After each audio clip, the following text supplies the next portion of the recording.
in an online overlay type or in an indirect restoration, to use a shoulder design is something that makes sense or is something that is absolutely out of time. This is my point, and this is my sharing of today. Because I have to tell you, when I started to do restorative dentistry, when I became a dentist, I did many overlays, onlays restorations.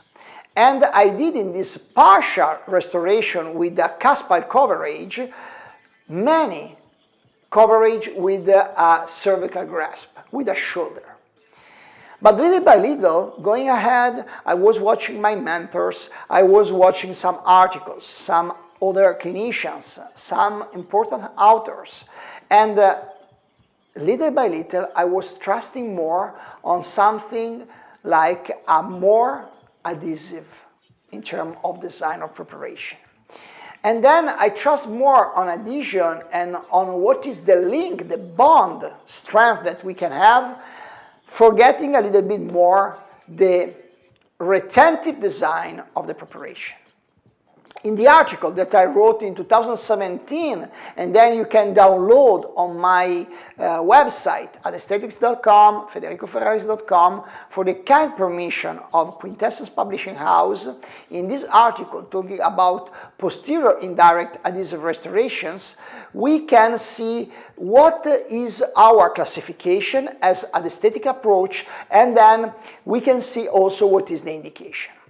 So going directly to the answer of my first questions in this Aesthetic Short 29, I want to tell you that yes, in the aesthetic and adhesive area, it makes sense in some cases to do a shoulder for the preparation of our overlay onlay type.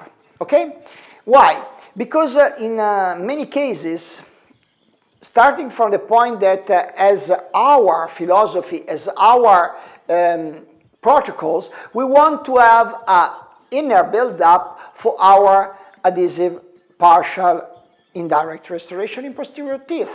And then we want to cover the dentin. And if I have the situation of a fracture on the middle third, on in the cervical third of our cusp, and I have to do a cuspal coverage of this cusp, I want to do something conservative. In this case, the most conservative approach for me is don't cover with the build-up the enamel, leave it free, because I want that one is the hard tissue that I will use, I will take advantage from it for my final preparation and for the last adhesive cementation interface.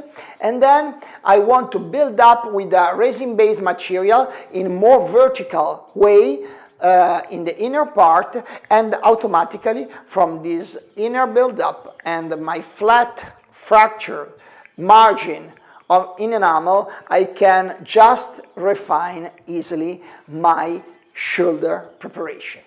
So this is the main indication. In the same tooth, you can have maybe the needs of the cuspal coverage for other purposes, for other causes, and so you can mix different type of designs with a shoulder and other more adhesive design that I don't want now to go deeper in this short time on this Aesthetic Short 29. I want to stay on the shoulder, and maybe in other appointments we can talk also about the other type of designs. So, resuming the concept, if you have a fracture in a cervical or middle third of a cusp in a posterior tooth and you want to do a coverage with an indirect restoration, the shoulder, after you did the build-up, is the main indication and the most indicated type of design. If you enjoyed this sharing of today, please share it with your friends. You can see all this sharing, these shorts, in our website, in YouTube, and on my social media like Facebook or Instagram. So keep in touch, and remember, do better than yesterday.